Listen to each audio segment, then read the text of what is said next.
Is it worth getting enhanced on PC? This is probably a very good reason you want to do it. I'll go into that later in the video. Let's just go through some of the challenges here. So obviously, migration's been a huge issue. In theory, you can take your legacy GTA from PC, pick up your character, migrate it, but that is not working for a lot of people. So if you've had any mods, someone's dropped some cash on you, you're within a 30-day period, you can't do it. So it's not guaranteed that you can migrate. So you can lose everything. Me, I had to start again from scratch from a massive, massive character built up for many, many years.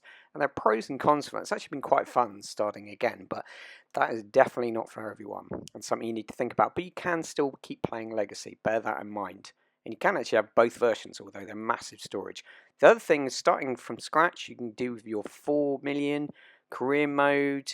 You just have to spend 3 million doing it, and that's an interesting way of starting again. Certainly for new players, it gives you a leg up that you can at least start with some businesses and get over some of the hurdles of having to find 2 million and grinding for that. At least you've got to start, but it's still going to be a grind either way. But I think that's a really interesting development, particularly for new players. Yep, unfortunately, BattleEye, anti-cheat, kernel level access, you can't avoid it. Even, in fact, on Legacy, newer versions have got it. Maybe you could have kept an older version for a while and not updated it, but there's no getting away from BattleEye. And whilst you can disable it for offline, so story mode, you have to have it enabled for online, which some people really don't like. So that's something else to think about. Now, for visual improvements, it's supposed to be much better graphics, can potentially have a number of potentially faster loading times. I can't say I've really noticed that personally. Depending on your spec, it will allow you to get other improvements around the ray tracing you do get no matter what, but in theory, if you've got the right spec, you can get higher res, better aspect ratio, better frame rate support. So in theory, it's better. Like I said, personally, I haven't noticed, and that's even playing on my gaming desktop, which is good, high spec, even compared to what keeping Legacy just on my gaming laptop. I've noticed a massive difference, I have to admit, but others have done. So, each to their own, and depends on your spec. Now, new contents which get things like the animal photography option that's come through. I guess it's something extra to do. It's not exactly a game changer. It's nice to see animals in there, but unfortunately I actually don't like animals in there. I find I keep running them over and it bugs me. The other thing you get if you like achievements, rather than the badges as it used to be, you can get this whole idea of career progress and earning benefits. So a lot of people really like if you're into that. Also, we get GTA Plus, and there's a lot of pros and cons. That is a paid subscription service. Biggest thing, getting access, I would say, to the Vinewood Club and the 100 car garage, but obviously you're paying a monthly subscription. I think it's better actually to grind out the game. It's more satisfying that way. But now this thing is kind of a bit like an in-app purchase spamming you, I think, because it's now on your phone. It's part of the menu when you go into the main menu that's there. 500k per month as a bonus is terrible. That's nothing in the game, but obviously there are some things that you get as part of it, weekly offers and benefits, and annoyingly you can get into the Vinewood Club, and if you're not a member you've got this kind of ridiculous teaser, and in fact the game sometimes just spawns you into this location, into Vinewood Club, which I think is just kind of spamming you with Vinewoods. That kind of irritating.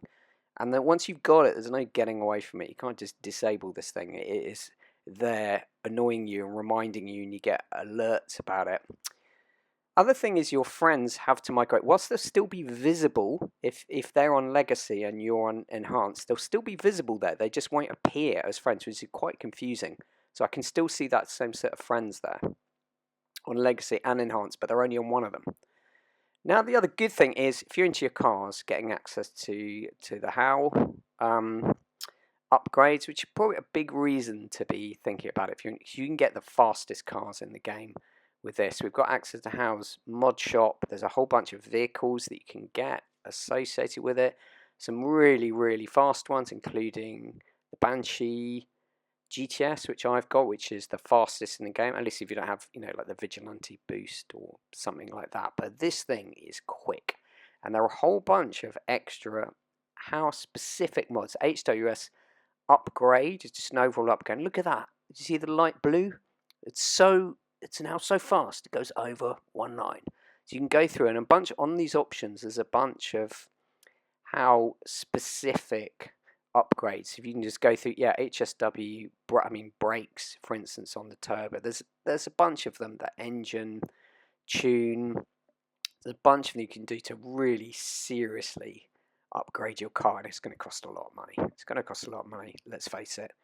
But for those that like it, you can finally do this. It was a bit of a meme trying to, first of all, jump into Zancudo. You need a fast enough car to jump into Zancudo. But look at this. This thing's so fast it can jump all the way over, which is kind of fun.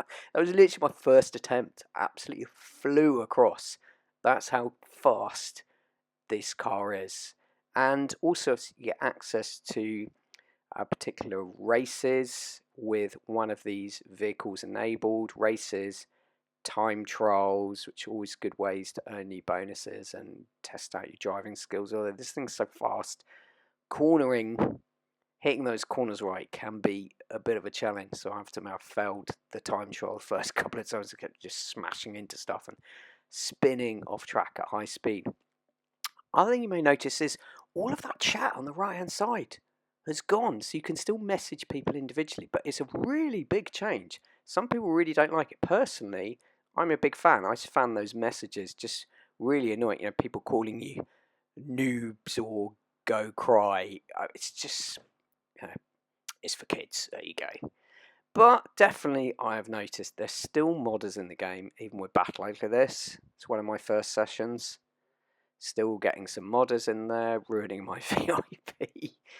And I've noticed a lot more bugs and missions failing. So for instance, when getting the Red Dead revolver, it froze on when I went to visit one of the street dealers, and then I lost the revolver. Got stuff like this happening where Merryweather guys just glitched out.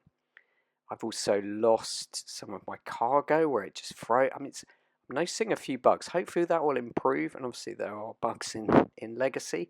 But personally, I've noticed a few more on this. I mean, look at this guy. He's somehow, what was he doing? Stood on top of a car. Smearing with the guy. He's supposed to get rid of all of them. Look at that. He turns to shoot and then sort of limps off, wobbling. You can see, like, if you look at his hand. I mean, this is the kind of craziness that I've been seeing. So I've been seeing others feel that there are more bugs with it. I think there might be. I might be wrong.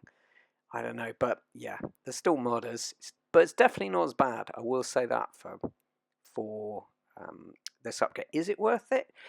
If you like the cars, if you're prepared to cope with a migration issue, if you want to be playing with your friends and they migrated, then yes, but you've got to take it all into account. There's a lot to think about.